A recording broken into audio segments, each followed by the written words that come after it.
찾으시면 함께 합독하겠습니다. 사도행전 16장 9절부터 10절 말씀입니다. 합독합니다. 밤에 환상이 바울에게 보이니 마게도냐 사람 하나가 서서 그에게 청하여 이르되 마게도냐로 건너와서 우리를 도우라 하거늘 바울이 그 환상을 보았을 때 우리가 곧 마게도냐로 떠나가기를 힘쓰니 이는 하나님이 저 사람들에게 복음을 전하라고 우리를 부르신 줄로 인정함이니라. 아멘. 강한선 선교사님께서 말씀 증거하겠습니다. 많은 은혜 받으시기 바랍니다.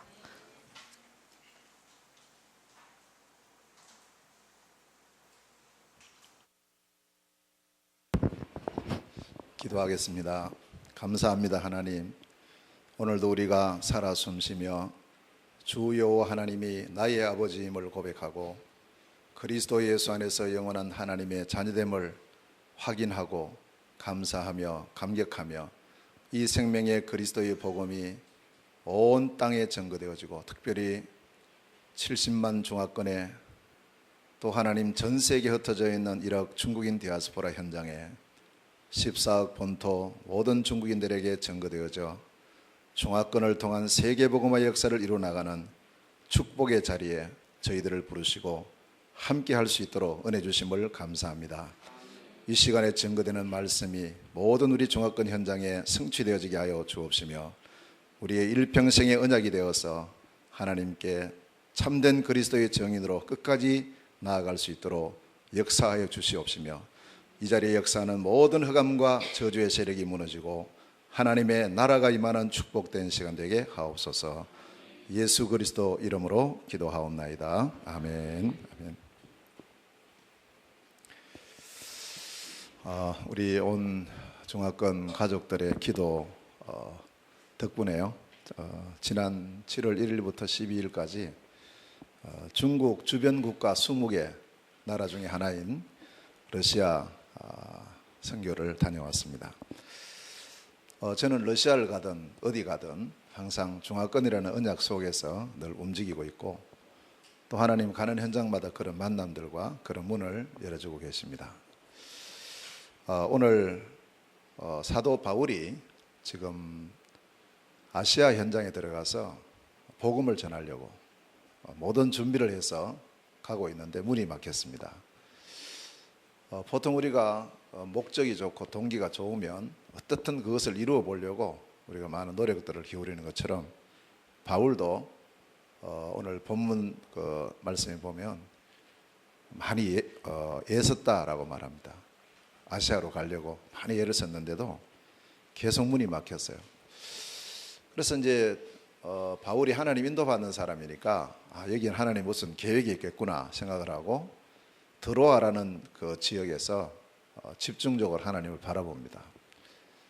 어느 정도로 바라봤냐면 환상을 볼 정도로 하나님께 집중을 했어요. 그래서 하나님께서 이 바울의 기도를 들으시고 응답하시는 장면이 오늘 사도행전 16장 9절 10절 말씀입니다.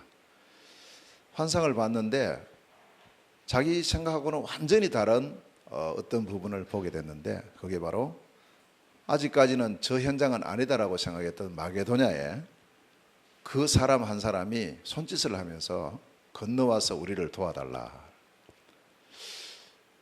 그러니까 이제 이 환상을 보니까 이게 하나님 뜻인지 아닌지 잘 모르잖아요. 그래서 바울이 같이 기도하는 선교 캠프 팀이 있습니다.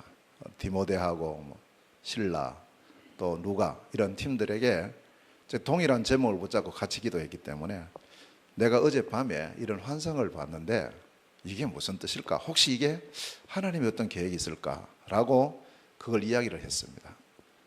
마게도냐 사람이 있어서 손짓을 하는데 건너와서 우리를 도와달라 하는데 이게 도대체 무슨 뜻일까? 그러니까 같이 기도하고 있던 사람들이 딱 그 바울의 말을 듣고 하나님의 시간표가 이번 우리의 선교 캠프의 시간표는 아시아 현장에 있는 것이 아니고 마게도냐에 있는 것 같습니다. 하나님께서 저 마게도냐에 건너가서 저들에게 복음을 전하라고 우리를 부르신 줄로 그렇게 우리가 봅니다. 그렇게 하면서 바울이 환상 봤다고 가자 이렇게 해서 데려간 것이 아니고요. 그 부분을 가지고 포럼을 깊이 나누고 하나님의 뜻을 찾았습니다. 그래서 이번 캠프는 마게도냐 캠프다. 이렇게 해서 바울과 일행들이 팀들이 마게도냐로 건너가서 사도행전 16장, 17장, 18장 쭉 이어서 마게도냐 지역에 순회 캠프가 진행이 되는 것을 우리가 볼 수 있습니다. 그래서 오늘 이 시간에는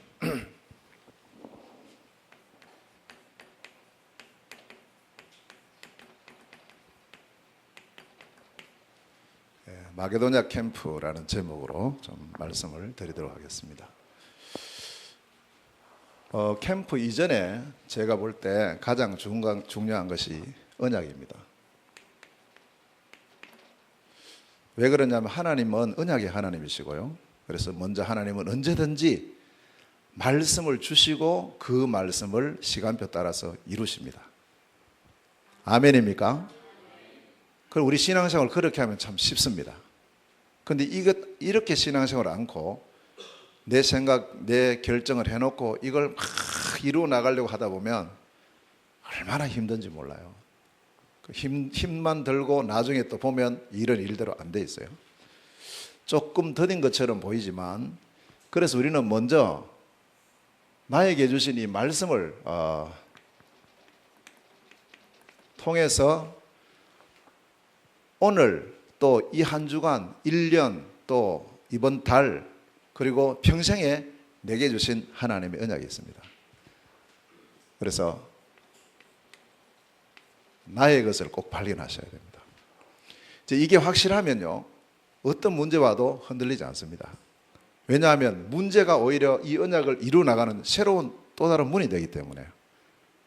근데 이 부분이 분명하지 않으면 자꾸 흔들려요. 자꾸 잘 되면 잘 된다고 흔들려 버리고 안 되면 안 된다고 흔들리고 계속 흔들리면 내 혼자 흔들리면 또 괜찮은데 혹시 우리 교회나 혹은 또 우리 단체나 내게 주어져 있는 여러 제자들이 있다면 그 사람도 같이 흔들리거든요.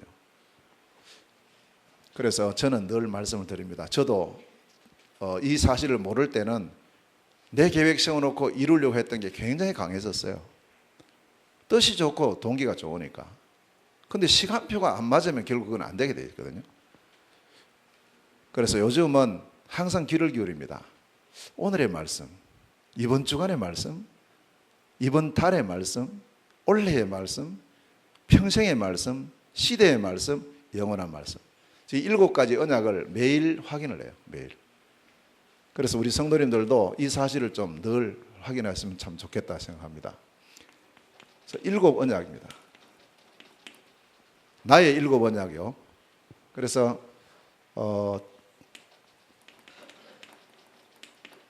영원한 언약이 있습니다. 그것은 동일하거든요. 그리스도입니다. 마태복음 16장 16절에 베드로가 고백했듯이 주는 그리스도시요 살아계신 하나님의 아들이십니다. 우리의 영원한 언약이 그리스도. 아멘. 그래서 이 언약이죠. 영원한 언약. 이 시대에 하나님 주신 언약이 세계복음화입니다. 이것도 동일합니다. 사도행전 1장 8절에 땅 끝까지 이르러 내 증인이 되리라. 저는 기도 수첩에 매일 적습니다. 매일. 똑같은 거요. 매일 적어요. 그러면서 제가 하나 이제 언약을 적으면서 옆에다가 하나 붙이는 데 하나 있어요. 그게 빌립보서 3장 1절입니다. 이 말씀 보면 바울도 이 빌립보 교회 편지를 쓰면서 같은 말을 계속 쓴 거예요.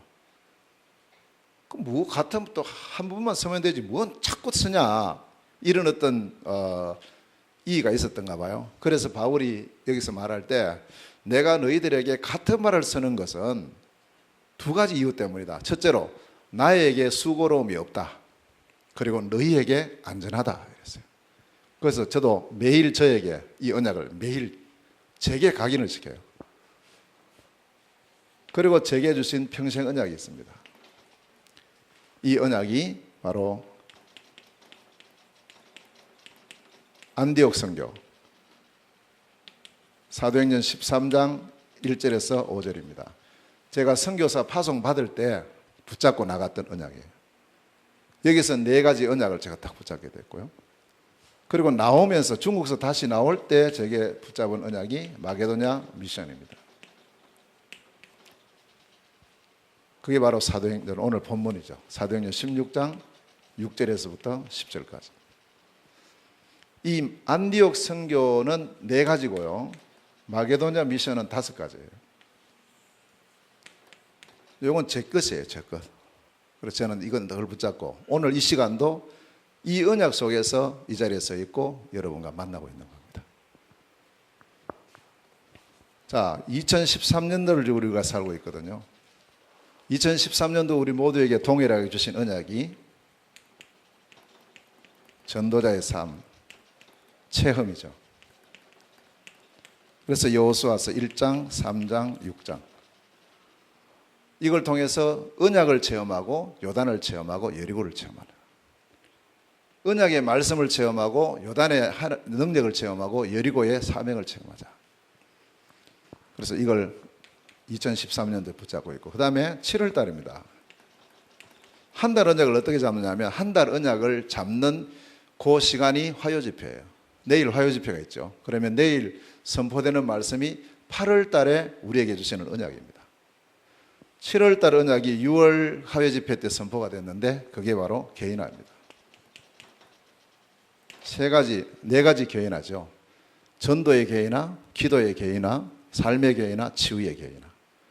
전도의 개인화를 통해서 평안을 누리고, 기도의 개인화를 통해서 행복을 누리고, 삶의 개인화를 통해서 배려를 누리고, 치유의 개인화는 이 3가지가 합쳐질 때 치유의 개인화가 되어진다. 이렇게 선포됐습니다. 그래서 이번 한 달 동안에는 계속해서 개인화를 묵상을 하고 또 이 사실을 누리고 있고요. 이 부분은 제가 요한복음 14장 27절 주께서 주시는 평안함, 이 부분을 언약으로 잡고 있습니다. 자, 이번 주간입니다. 주간 우리 언약은 강단을 통해서 선포가 돼요. 제가 어제 포항에서 예배를 드렸는데 그 메시지 제목이 기도를 들으시는 주여, 이 제목이었어요. 시편 65편 1절에서 13절 말씀. 하나님 자녀인 우리의 기도를 들으시고, 기도 들으시는 하나님의 능력이 어떠한가, 우리가 기도 응답 받을 때 얼마나 큰 복인가, 이런 부분들이 선포가 되었습니다. 자, 오늘 우리에게 주어진 또 하나의 중요한 언약이 무엇이었습니까? 오늘은 기도 운동입니다. 사도행전 2장 42절 말씀을 통해서 기도 운동에 대한, 그저 기도하는 것이 아니고 이것이 운동이 될 때 큰 역사가 일어나는, 운동이 될 때. 그냥 전도하는 것이 아니고 전도 운동이 일어나야 돼요. 운동이. 우리 중화전도학교에 기도하자, 그 정도 아니라 기도 운동이 일어나야 되거든요. 그럼 이 지역 역사는 모든 흑암 저주의 세력은 무너지고 하나님 나라가 임할 줄로 믿습니다. 기도 운동이 일어나야 됩니다. 그래서 이제 이 언약들을 매일 확인을 해요. 매일. 이게 이제 늘 담겨 있어야 되죠. 아마 그렇게 다 하고 계시겠죠. 자, 그러면 바울에게도 이런 언약이 있었는가? 마찬가지입니다. 바울도 언약 잡고 시작을 하는 거예요. 바울이 이 언약이 분명하지 않았을 때는 굉장히 힘들었어요. 그래서 바울의 삶을 보면 바울에게 주어져 있는 평생 언약, 다시 말해 이것은 바울에게 주어진 하나님의 천명이었습니다. 이게 뭐냐 하면 사도행전 9장 15절입니다.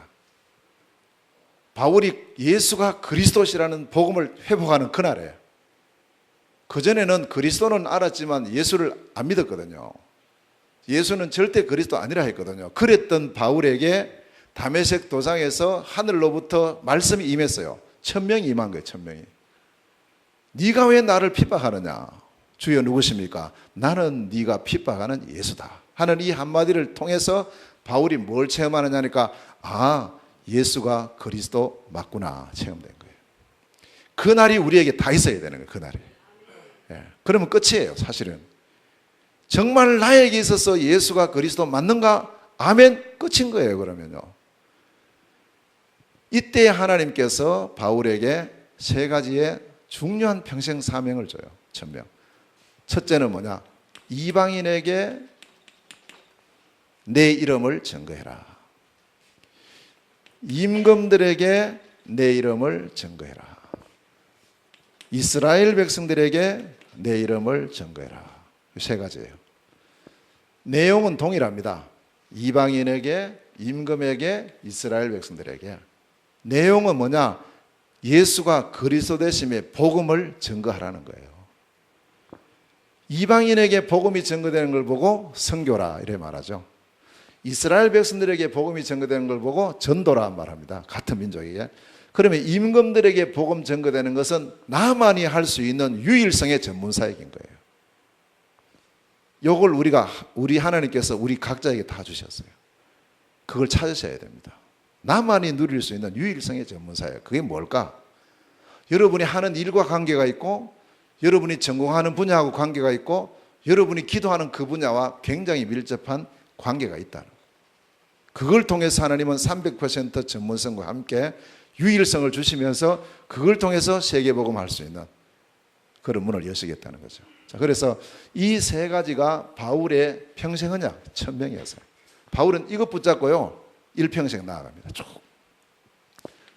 자, 그리고는 사도행전 13장 1절에서 5절에 바울이 안디옥 교회에서 선교사로 파송을 받고 선교사로 나가죠.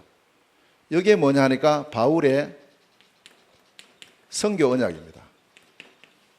그러니까 저는 제가 기도했거든요. 하나님, 선교사로 나가게 됐는데 제가 어떻게 선교를 해야 됩니까? 라고 질문을 했을 때 하나님께서 제게 깨닫게 하셨어요. 뭐 특별히 뭐 바울처럼 뭐 환상 봤다든지 무슨 뭐 음성 들렸다든지 그런 거 아니고 그 조용히 그냥 깨달아졌어요. 뭐냐?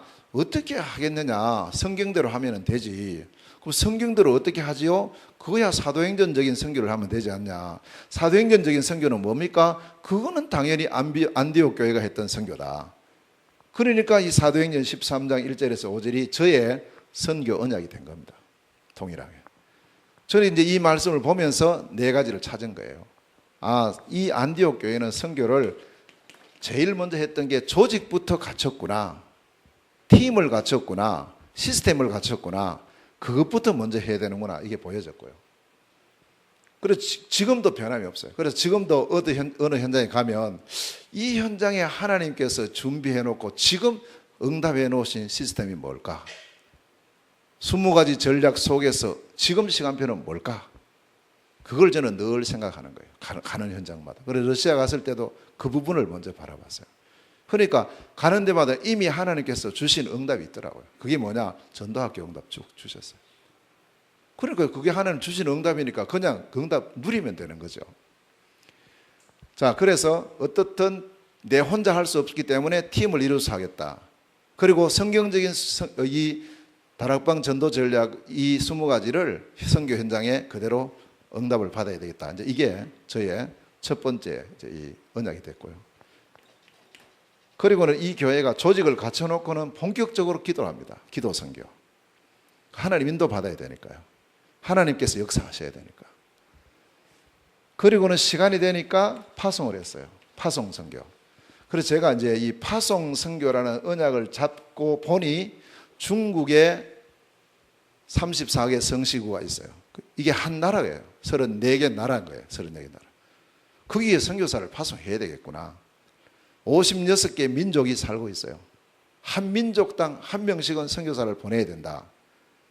그리고 중국을 중심으로 해서 멀리 가지는 못하지만 중국을 접경으로 하고 있는 국가가 20개 나라가 있는 거예요. 그러면 적어도 중국하고 바로 붙어 있는 나라에는 양심적으로 선교사를 보내야 되지. 그렇게 더해 보니까 나와지는 답이 110이라는 숫자가 나왔어요.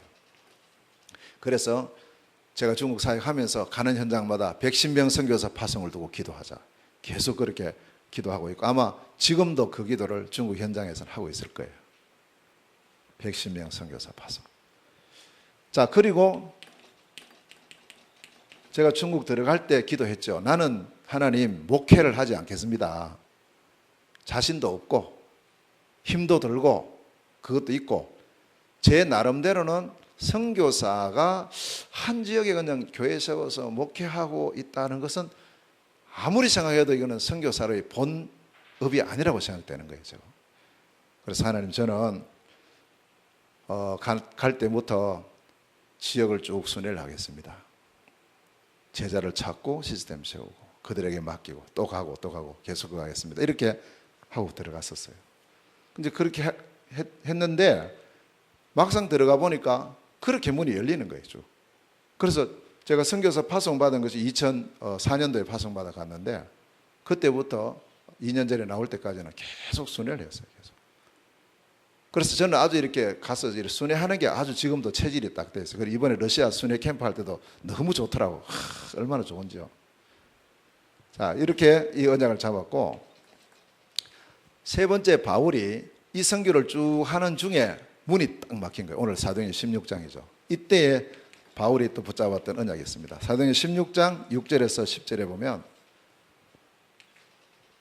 문이 막혔을 때에 하나님 주시는 새로운 중요한 언약이 있었어요. 이 새로운 언약이 바로 마게도냐 언약이었어요.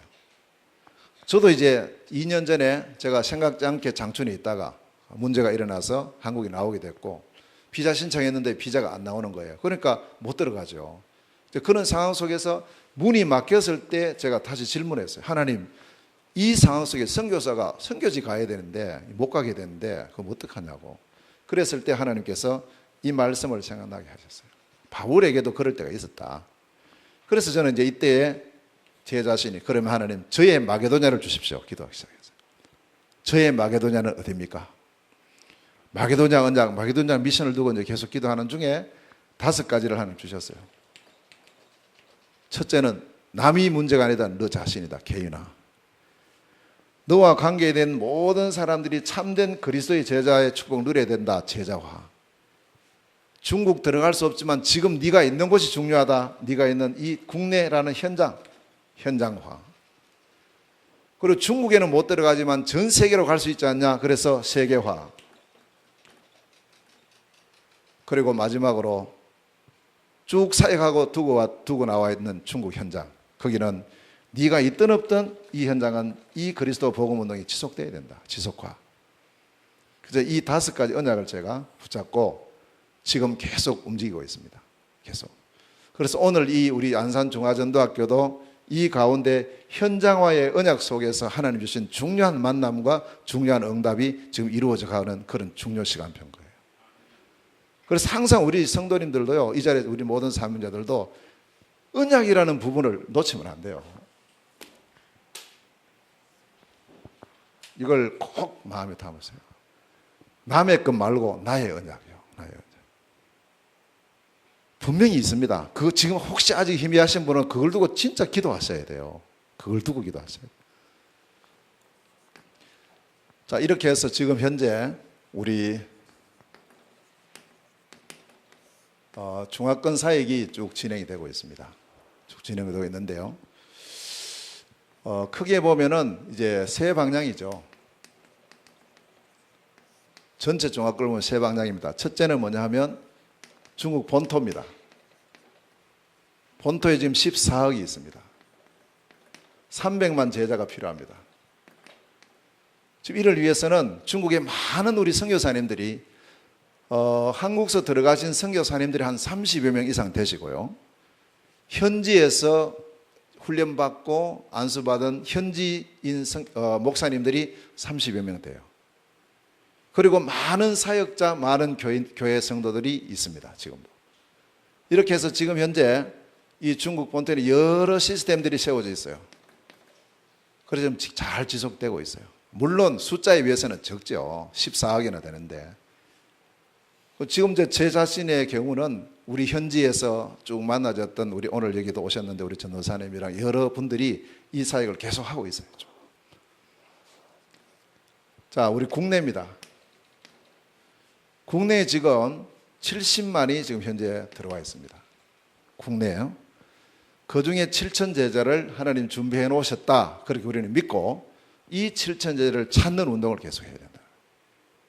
그래서 세워진 중요한 시스템이 우리 안산중화전도학교. 안산에 들어와 있는 7만 중국인들에게 복음 전하잖아요. 자, 그리고 해외에 1억 중국인 디아스포라가 전 세계에 흩어져 있습니다. 그 중에 하나님께서 준비해 놓으신 100만 제자를 찾는 것이다. 이 세 방향으로 지금 중화권 사역이 진행이 되고 있습니다. 이건 제 혼자 하는 게 아니고 전체 우리 중화권 사역 하시는 분들이 어떻든 이 세 방향 속에 서 있다는 거죠. 자, 그러면 그 가운데 우리 국내를 들여다보면서요, 우리 안산중화전도학교 해야 될 일이 해외도 해야 되고 본토에도 해야 되지만 지금 시간표는 국내에 특히 우리 안산 지역에 와 있는 우리 중국인들입니다. 잘 보셔야 되거든요. 자, 이들에게 다 적어도 70만 중국인들에게 복음이 전거되려면 이들을 위한 시스템들이 있어야 되는 거예요. 혼자서는 못하니까요. 지속돼야 되니까. 그래서 제일 먼저 우리가 기도할 제목이 6 핵심 지역의 중화권 사명자 기도 모임부터 시작해야 된다. 왜냐? 기도부터 해야 되니까. 기도부터. 하나님 역사하셔야 되니까요. 아멘. 하나님 하셔야 돼요. 우리 힘으로 되는 게 아니잖아요. 그래서 기도 모임을 일단은 시작을 하자. 이렇게 했는데 지금 6 핵심 가운데 3군데에서 진행이 되고 있습니다. 서울, 대구, 천안. 자, 두 번째입니다. 그럼 지금 현재 17개 시도에 70만 중국인들이 다 흩어져 있는데 계속 혼자서 돌아다니며 할 수가 없잖아요. 어느 천년에 다 하겠습니까? 그래서 지역마다 황금어장에다가 이 중화권 복음화하는 시스템을 세우자. 그게 뭐냐? 중화전도학교다. 그래서 우리는 중화전도학교를 줄여서 중전이라 이래 부릅니다.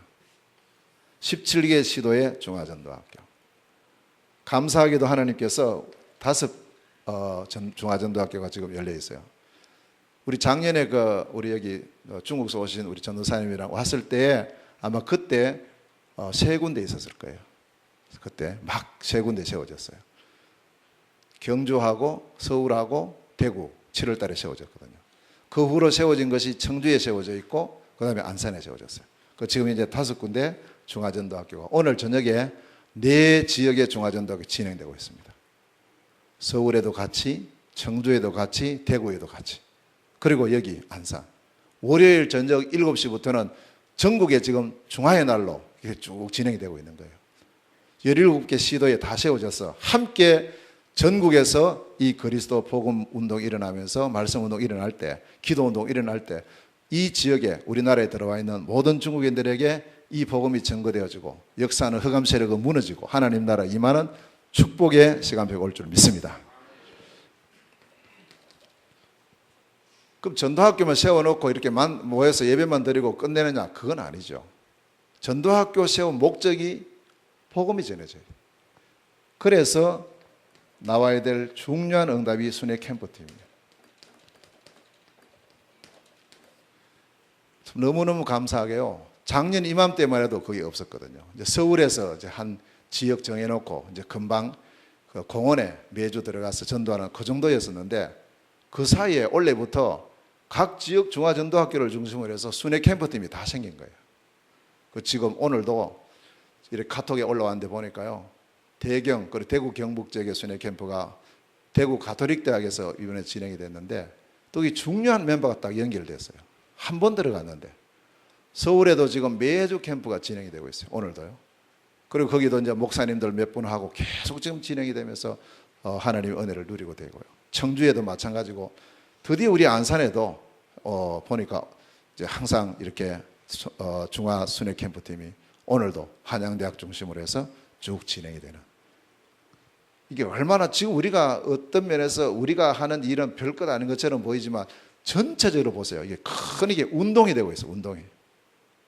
우리가 하는 작은 헌신과 작은 일이 이게 모여져서 앞으로 큰 운동이 되면서 국내의 모든 중국인들에게 복음이 전거되는, 그래서 진짜 7천 제자의 문이 열리는 그런 축복의 캠프팀이 될 줄로 믿습니다. 일심으로 전심으로 지속으로 쭉 하는 거예요. 열매가 있든 없든 관계없어요. 지속하는 거죠. 그래서 지금 이 순회 캠프가 지역 순회 캠프팀이 있어요. 지금 4개가 있어요. 4개. 자, 전국을 순회하는 전국 중화순회 캠프팀이 있습니다. 자, 이 부분은 아직까지 정기적으로는 진행이 안 되고 있는데 이제 이번 여름 지나서 가을부터 지금 기획을 하고 있습니다. 월 1회 중화전도학교가 없는 지역에 그 지역을 선정해 놓고 미리 이제 다 예비해 놓고 그리고 한 달에 한 번씩 전국에 우리 중화순회 캠프팀이 동시에 같이 그 현장으로 들어가서 가는 곳곳마다 하나님이 또 준비해 놓은 제자들 시스템 세워지는 이런 응답을 실제로 누려야 되겠다. 그런 이제 시간표를 갖고 있습니다. 전국 중화순회 캠프를 두고 기도해 주시길 바라고요. 그리고 해외 중화순회 캠프팀입니다. 지금도 이제 이것도 정기적은 아니지만 계속 진행이 되고 있습니다. 요즘은 주로 이제 집중해서 러시아 쪽으로 집중해서 쭉 사역이 진행이 되고 있고, 그리고 이미 중국에서 사역하시다가 나오신 선교사님들이 저 말고도 두 분이 더 계세요. 그래서 그분들이 한 분은 동남아시아로 가셨고 한 분은 서남아시아로 갔어요. 그래서 이제 세 사람이 중국을 중심으로 한 주변의 20개 나라, 이 20개 나라 땅 분배를 했어요. 왜냐? 일단 세 사람이 파송받아 나왔으니까 우리 세 명이서 3등분해서 나누자 이래가지고 나눴어요. 그런데 공교롭게도요, 이분들이 파송받아 다시 들어가는 지역이 전부 다 이렇게 나누어서 들어간 거예요. 그 지금 어느 정도로 나눠져 있냐면 이렇게 나눠져 있어요.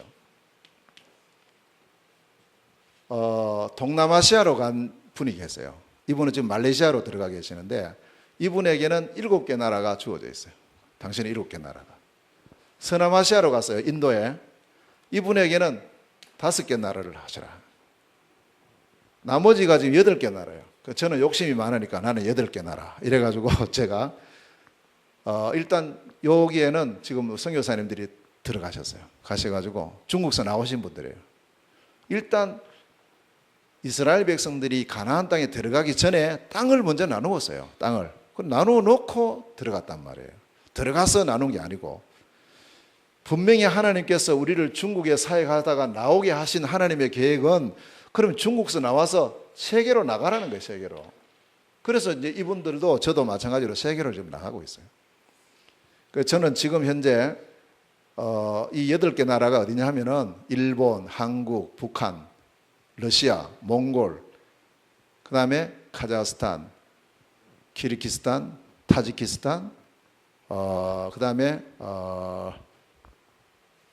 그렇게 8개 나라가 됩니다. 키르기스탄하고 이렇게요. 그렇게 8개 나라를 두고 계속 이제 북방 현장을 두고 계속 기도하고 문이 열리는 대로 계속 들어가고 있어요. 들어가고 있는데 일단 지금 러시아를 들어가서 러시아만 쭉 해도 여기까지 가요. 거의 러시아가 다 차지하고 있으니까요. 그래서 지금 현재 이 부분을 저는 언약으로 잡고 하고 있고요. 또 여기 동남아시아 들어가신 선교사님은 지금 동남아 일대를 계속 순회하고 있어요. 계속 순회하면서 사역하고 계시고, 그리고 여기 서남아시아 가신 분은 인도에서 지금 계속 중화권을 만나고 지금 계속해서 기도하고 지금 인도를 준비하고 계시고 이렇게 지금 하고 계십니다. 순회 캠프라는 이 언약이 굉장히 중요한 그런 언약으로 자리 잡고 있고요. 자, 그 다음에 5번째, 이게 되어지면서 결국에는 제자들이 나왔을 때 미션홈을 통해서 중화 미션홈이 계속 세워지고 드디어 중화교회의 문이 17개 시도에 황금어장에 세워질 것이고, 이 전체 시스템을 가동시키려면 경제가 있어야 됩니다. 그래서 경제를 담당하는 COMC 반드시 나와야 됩니다. 그래서 안산에는 지금 COMC가 매주 모여지고 있어요. COMC 하는 가장 중요한 일이 뭐냐? 경제 담당이에요. 재무 담당이에요. 식주인입니다. 그러니까 이걸 하려면 경제 안 돌아가고는 절대 안 되니까요. 자, 그리고 결국에는 렘넌트 가운데 선교사가 일어나야 돼요. 찾아내고 발굴하고 인턴십하고. 그래서 이번에 8월 달에 지금 러시아 연해주에 문화 캠프를 하는 것이 가장 중요한 포인트가 렘넌트 선교사 인턴십입니다. 그래서 이번에는 렘넌트들이 많이 가요. 자, 결국에는 찾아진 7천 제자를 선교사로 파송하는 것이다.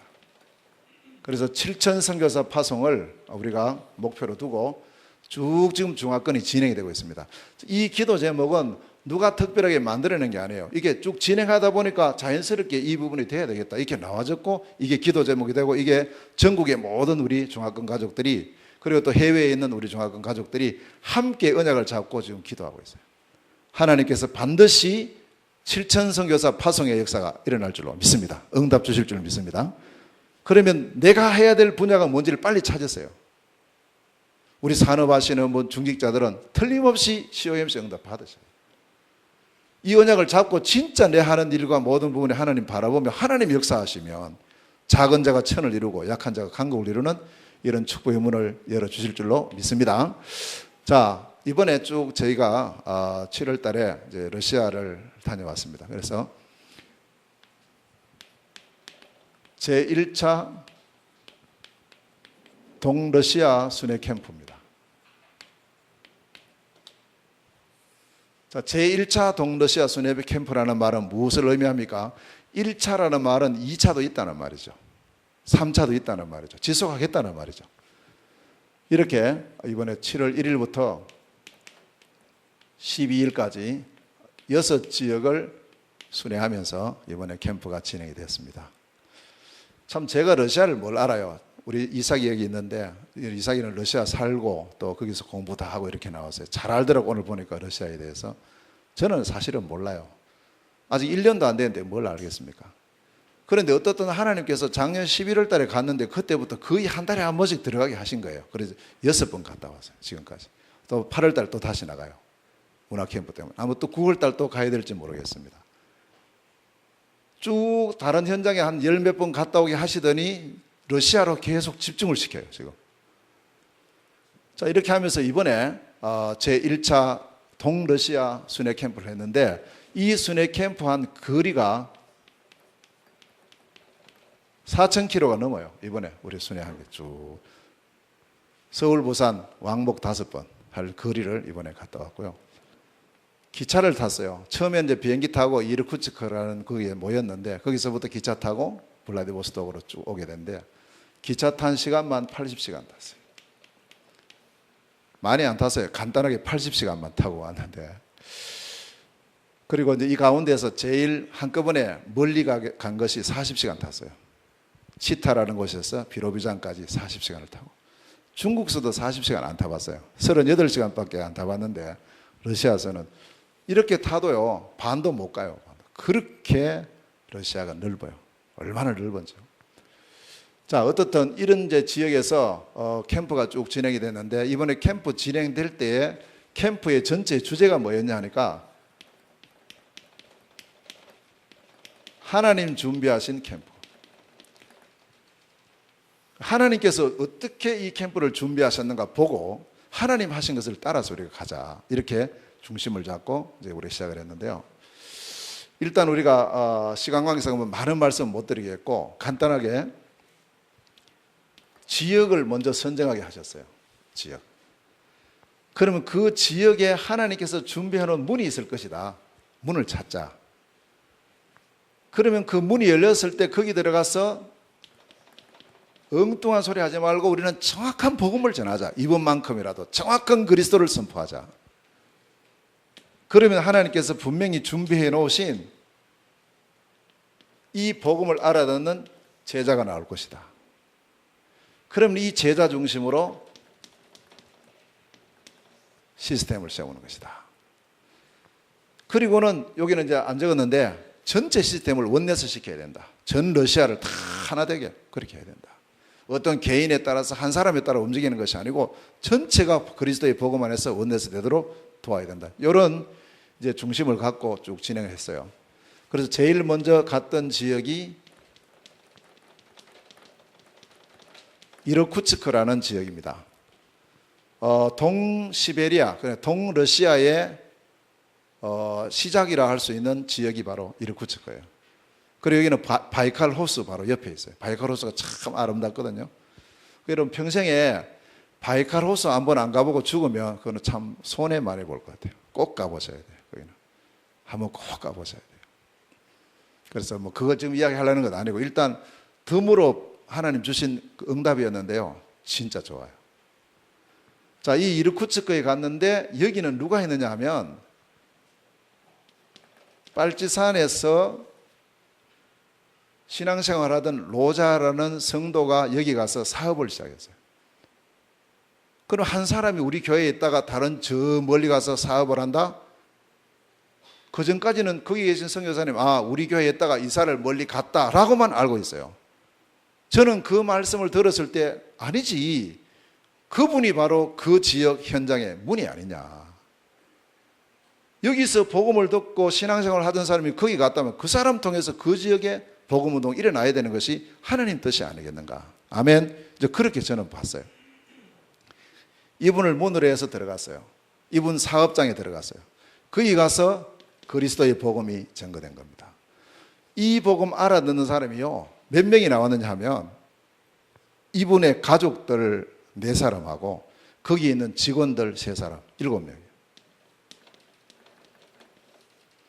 물론 이 가운데 7명 다 제자 될 거냐? 그건 아직 몰라요. 한번 가서 어떻게 알겠습니까? 일단은 사역자들을 따로 모았을 때 7명이 따로 모였어요. 그럼 이 중에 틀림없이 나오겠죠. 여기는 목사님도 계시고 사업가도 있고 집사도 있고. 그래서 이제 이분들을 중심으로 해서 이 지역에는 교회가 세워져야 되겠다, 이게 보이고요. 그 다음에 전도학교가 열려야 되겠구나, 2가지 시스템이 보였어요. 그리고 이제 이렇게 일단은 이야기를 해놓고 다음에 우리가 순회 갈 때 이 부분을 확정하려고 그렇게 지금 하고 있습니다. 자, 2번째 간 지역이 울란우데라는 곳으로 갔어요. 여기는 브리아토 공화국의 수도인데요. 이 지역의 브리아토 민족이 꼭 한국 사람하고 비슷하게 생겼어요. 거의. 그리고 이 울란우데가 있는 이 브리아토 공화국은 러시아 유일의 라마 불교 공화국이에요. 그 불교가 꽉 장하고 있어요. 그래서 그런지는 몰라도 다른 지역하고 다르게 여기는 정신병자들이 엄청나게 많고 또 굉장히 거리에요, 거지들이 많은 거예요. 이상하게. 다른 지역은 안 그런데 그만큼 영적으로 큰 문제가 와 있는 곳이다, 이래 보여졌어요. 자, 이 지역에는 누가 있느냐 하니까 레나라는 한 사람이 있어요. 이 사람이 누구냐 하면 빨치산스크에 있는 교회의 성도의 동생인 거예요. 아무도 만나본 적이 없어요. 동생이기 때문에 연락이 되니까 전화번호 알고 그냥 간 거예요. 가서 보니까 이분이 교회를 다니고 있다가 지금 교회를 안 다니고 있고, 그리고 이분이 뭐하고 있느냐 하니까 자기 친구 띠짜나라는 친구가 있어요. 이 친구하고 몇 명이 그 친구 집에 모여가지고 계속 기도하고 있었어요. 몇 년 동안. 그 무슨 기도를 했느냐 물어보니까 이 집에서 교회가 세워지도록 기도하고 있었다는 거예요. 그런 중에 우리가 만나게 된 겁니다. 이게 뭐 그냥 우연한 일이 아니잖아요. 거기서 그리스도의 복음이 전거되었어요. 은혜를 받았어요. 여기서 한 3명 정도의 가능성이 있는 사람들이 만나졌고요. 이 사람들을 통해서 역시 교회가 세워지고 전도학교의 문이 열려져야 될 중요한 현장이었습니다. 자, 거기서부터 기차를 타고 간 곳이 치타라는 지역입니다. 중국의 만주리하고 가까운 지역이에요. 그런데 이 2 지역에는 우리가 가기 전에 이미 만날 사람이 정해져 있었는데 치타라는 곳에는 만날 사람이 없었어요. 아무도 아는 사람이 없는 거예요. 그냥 가야 되는 거예요. 그냥. 그래서 이제 우리가 팀이 7명이 팀이 돼서 들어갔는데요. 러시아 선교사님 4분, 한국 목사님들 3분 이렇게 해서 7명이 팀이 돼서 가는데, 그래서 그 제보고 묻더라고요. 치타 갑니까? 묻더라고요. 왜냐하면 전체 이제 캠프를 제가 일단 맡아서 진행을 하니까. 그래서 가야죠 하니까 거기 만날 사람도 없는데요. 그래서 제가 이걸 말씀했죠. 하나님 준비하신 캠프. 그리고 이제 그 지역 분석에서 제게 보내신 선교사님이 분석 자료에 보면은 치타는 비어 있어요. 비어 있고 옆에 뭐라고 써 있냐 하니까 하나님 준비하신 사람을 찾아서 이래서 놨어요. 그럼 이렇게 가면 되지 않냐고. 없으면 안 만나면 되지 뭐. 아무도 안 만나도 좋지. 그 현장 보는 자체가 큰 응답이 아니겠냐고 이렇게 했는데, 그래서 우리가 이제 이 울란우데에 가서 이분한테 물었어요. 혹시 치타라는 지역에 아시는 분이 계시는가? 있다는 거예요. 그래서 이분이 연결시켜주는 사람이 누구냐면 안젤리카라는 자매였어요. 이분을 만나서 이분의 집에 들어가서 복음이 전거됐어요. 이분의 남편이 은혜를 받았어요. 이분이 다니는 교회에 갔어요. 이분들이 또 하고 있는 마약 치유 센터에 갔어요. 거기서 또 복음이 전거됐어요. 교회에 가서 예배 시간에 복음이 전거됐어요. 그래서 여기는 다른 어떤 지역보다도 가장 확실한 제자들이 여러 명 만나졌어요. 그래서 한 최소한 4명 정도의 그런 이제 복음 알아듣는 사람이 나오게 됐고, 그 중에 목사님도 계시고 찬양 담당하는 사람도 있고, 여기는 이미 교회가 있으니까 여기는 전도학교에 이제 문을 여는 그런 중요한 시간표가 됐어요. 자, 그리고 네 번째 간 곳이 비로비잔이라는 곳인데요. 여러분 지금 말씀드려도 뭐 감각이 없을 거예요. 뭐 그런 게 있겠지 이렇게 생각하는데, 이 비로비잔은 유대인 자치죠, 유대인. 그래서 여기는 유대인의 회당이 진짜 있는 곳이에요. 회당이 2군데나 있더라고요. 그래서 저는 다른 건 별로 관심 없고 회당에 들어가 봐야지. 바울이 회당에 들어가서 복음 전했는데 회당, 그거 생각하니까 가슴이 설렜어요. 근데 마침 갔는데 거기에 누가 계시느냐 하면 한국에서 오신 선교사님 한 가정이 계신 거예요. 이제 선교사님이 사실은 이제 문이 됐어요. 그리고 이분에게 특별한 메시지는 못했고요. 그저 만나서 팀 사역을 했어요. 굉장히 힘들어하면서도 다시 만날 것을 약속을 하고, 여기서는 선교사님 이 2분, 사모님하고 2명을 우리가 이제 만나게 됐고, 여기는 이미 교회가 있어요. 그래서 이 교회가 어떻게 하면 복음운동을 할 수 있을까라는 부분을 정확하게 우리가 기도 제목으로 삼게 됐습니다.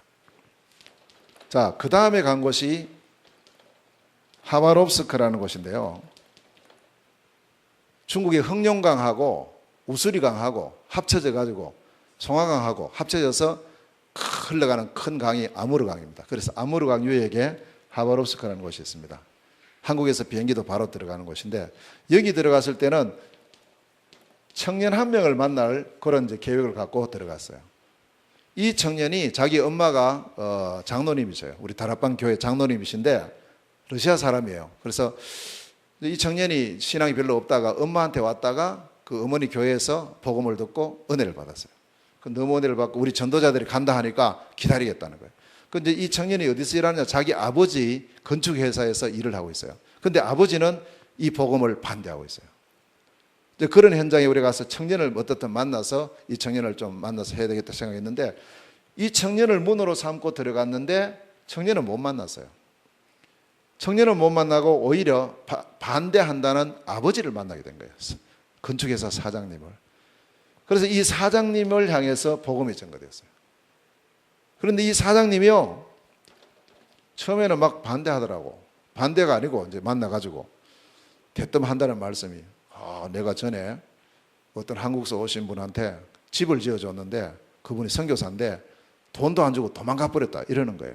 그러니까 우리가 아직 복음도 안 전해진 상태인데 이거 오늘 걸렸구나 이런 생각을 하다가, 아니다, 속을 수 있구나, 이 만남이 그냥 만남이겠는가, 이렇게 해서 복음이 전거됐는데 너무너무 잘 들었어요.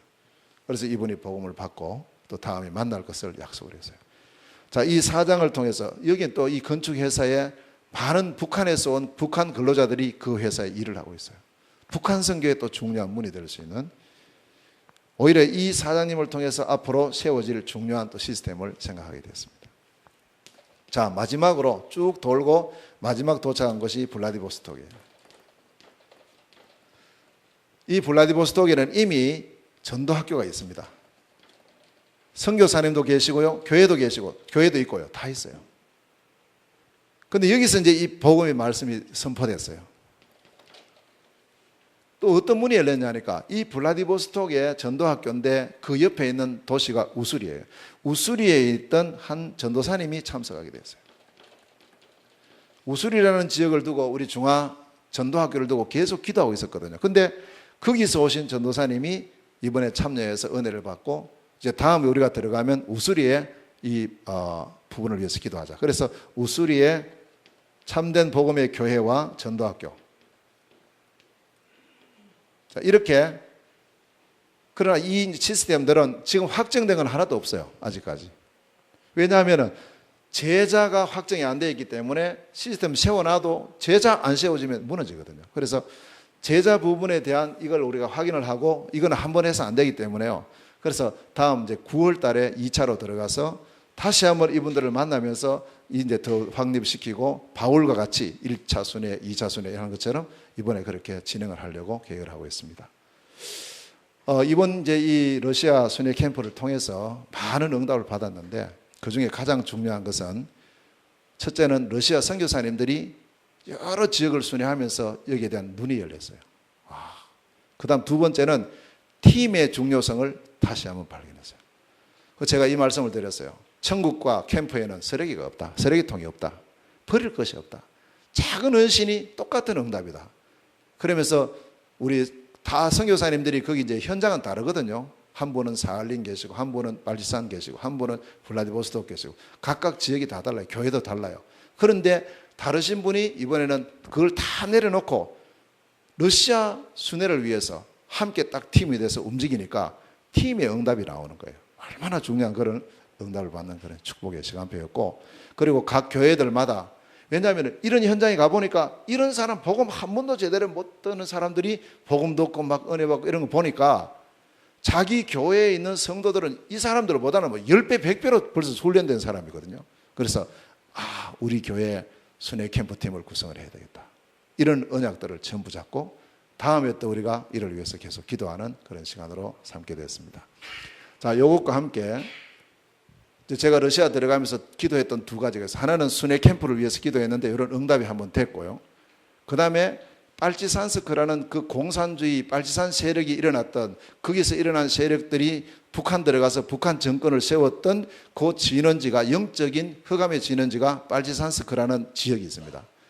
그 지역에 들어가서 흑암 문화를 복음 문화로 바꾸는 문화 캠프를 해야 되겠구나라는 기도 제목을 갖고 있었는데 그게 또 이루어졌어요. 그래서 다음 8월 좀 기도를 꼭 해주시기 바랍니다.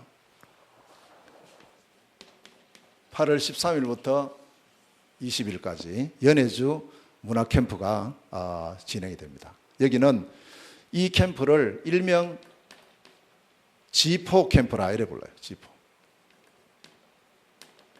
또 G4는 뭐냐? G는 그룹입니다. 그래서 주요 4개국. 이게 어디냐면 러시아, 중국, 북한, 한국이에요. 실질적으로 이번 캠프에 러시아 분들, 그 다음에 한국 사람들, 북한에서 온 사람도 참여하고요. 그 다음에 중국에서도 참여를 하게 됩니다. 여기 오신 우리 전도사님도 지금 여기 참여할 기도 제목을 갖고 계세요. 그래서 이렇게 4개국, 4개국의 사명자들이 함께 모여서 어쩌면 영적으로 너무너무 중요한 그 현장에서 흑암 문화가 꽉 장하게 있는 그곳에 그리스도의 복음이 선포되면서 흑암 문화를 복음 문화로 바꾸는 이런 캠프가 진행이 된다면 영적으로 볼 때 저는 자꾸 이런 생각이 드는 거예요. 우리가 그 캠프 할 때 어쩌면 북한 문이 열릴 수도 있겠구나. 그런 자꾸 마음이 자꾸 들어와요. 영적으로 그게 발상지거든요. 그것이 복음으로 깨떨어져 버리면 이쪽에도 무너질 거 아니에요. 그런 여러 가지 의미가 있는 그런 시간표고, 그래서 이번에 이 8월 달에 있을 러시아 연해주 문화 캠프의 주제가 뭐냐 하면 문화개혁의 새로운 시작이에요. 문화개혁의 새로운 시작. 이런 제목으로 이사야 60장 1절에서 3절을 주제로 해서 그렇게 진행을 하려고 합니다. 이번에 한국에서 지금 들어가는 렘넌트들과 사명자들이 66명이에요. 지금 현재.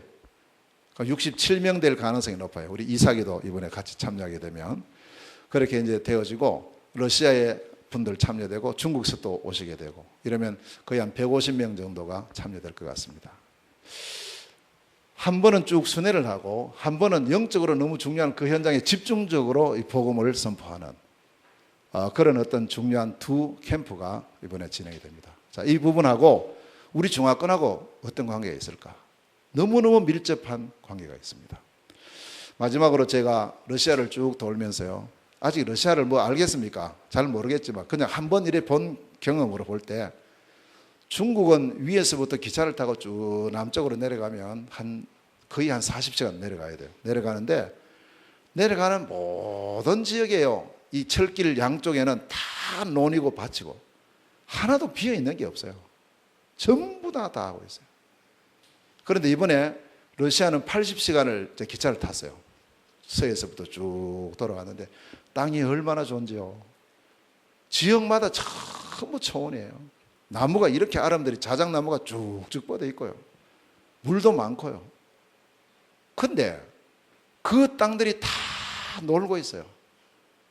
농사 짓는 걸 못 봤다니까요. 분명히 있을 텐데 자기 이제 마을이 있으면 마을에 그 자기 집 앞에 농사 그 밭 하는 거는 있어요. 근데 큰 평원이 있는데 그거는 다 비어 있는 거예요. 다 비어 있어요. 그래서 제가 이게 왜 이러지? 내가 잘못 볼 수 있고 아직 러시아 모르니까. 그러나 분명한 사실은 왜 저 땅에 놀고 있을까? 그러면서 한 가지 생각이 들더라고. 이 러시아가 공산주의를 하면서 많은 경우에 러시아 사람들을 우매하게 해서 영적으로 사람 사상이나 생각이 일 못하도록 만들어 놨는 거 아니냐. 한국 사람한테 저런 땅을 주면 저거는 뭐 바로 몇 년 사이에 끝날 텐데 그대로 피어 있는 거예요. 그래서 제가 그래, 이런 현장에 다른 것으로는 안 된다. 그리스도의 복음만이 저들의 의식을, 저들의 모든 것을 바꿀 수 있고, 만약에 러시아가 복음으로 새롭게 회복되고 일어난다면 러시아 통한 세계 복음화의 큰 문이 열리겠구나. 이걸 봤어요. 자원이 얼마나 많은지 몰라요, 러시아는요. 그런데 러시아가 조용하게 잠자고 있어요. 깨워야 됩니다. 1000년 동안 러시아가 러시아 정교회가 기독교 이래 했다 하지만 이번에 쭉 순회를 해본 결과로 역시 확인이 됐어요. 뭐냐? 한 번도 그리스도의 복음이 증거된 적이 없었다. 확인이 됐어요. 왜 예수 믿는가? 어느 교회 가서 물어봤어요. 많은 사람이 대답을 했어요. 이런 말, 저런 말, 좋은 말, 왜 예수 믿는가? 왜 예수 믿는가? 대답했어요. 유일하게 그리스도 고백만 빠지는 거예요. 그게 무슨 말이냐? 안전해졌다는 거예요. 어떤 친구는 이 그리스도의 복음을 듣고 충격을 받았어요. 내가 이 사실을 몰랐구나. 나는 이제부터 이 그리스도만 증거하는 사람이 되겠다라고 결단하는 사람도 나왔어요. 근데 왜 물어봤어요. 당신이 왜 이 그리스도를 몰랐냐? 9년 동안 신앙생활을 했는데 한 번도 들어본 적이 없습니다. 그 현장이 러시아 현장입니다. 러시아만 그렇겠습니까? 중국도 마찬가지고요. 제가 중국 가서 10몇 년 동안 쭉 사역을 하면서 만나본 사람 중에 열심히 있는 사람, 헌신하는 사람 많았어요. 물어봤어요. 당신은 왜 예수 믿는가? 예수가 그리스도시기 때문에 믿습니다 라는 고백은 없었어요. 우리가 가진 이 복음, 유일한 복음입니다. 완전한 복음입니다. 이 복음이 중국에 필요하고 이 복음이 러시아에 필요한 거예요. 다른 게 필요한 게 아닙니다. 결국 이 복음이 전해지지 않으니까 흑암 세력이 다 장악해 버리니까 사람들 생각이나 사상이 다 잘못돼 버린 거예요. 하나님은 우리에게 완전하고 영원하고 유일하고 절대적인 답을 주셨는데 그게 다른 게 아니다. 그리스도다. 그 그리스도로 오신 분이 내가 믿는 예수다. 바울이 전체를 순회하면서 이 복음을 증거했고 우리도 또한 이 복음을 증거해야 될 것이고 우리 안산 지역의 모든 중국인들에게 이 복음이 증거되어야 될 줄로 믿습니다. 그래서 이 복음으로, 그리스도의 복음으로 전 중화권을 살리고 세계를 복음하는 축복이 우리 모두에게 있게 되시기를 주님의 이름으로 축원합니다. 기도하겠습니다. 하나님 감사합니다. 모든 것 다 있는데 그리스도의 복음이 없어 지금도 현장과 세계는 멸망의 길로 달려가고 황금어장이 사각지대가 되고 그 사각지대가 재앙지대로 바뀌어가고 있습니다. 아버지 하나님, 어찌된 은혜인지 우리에게, 이 우둔하고 모자라는 우리에게 아무도 잘 깨달을 수 없는 그리스도의 복음을 회복시키심을 감사합니다. 우리가 가는 모든 현장과 모든 만남에 이 복음이 증거되고 전달되는 역사가 일어나게 하옵시며 이 복음으로 모든 생명을 살리고 70만 종합권을 살리고 전 세계에 흩어져 있는 1억 중국인 디아스포라를 살리며 14억 중국을 살리는 축복의 문이 열려지게 하여 주옵시며 중국 주변의 20개 나라의 모든 문이 열려지는 역사 일어나게 하셔서 중화권 통한 세계복음화의 문이 열려지는 축복을 함께 누리게 하여 주시옵소서. 예수 그리스도 이름으로 기도하옵나이다. 아멘.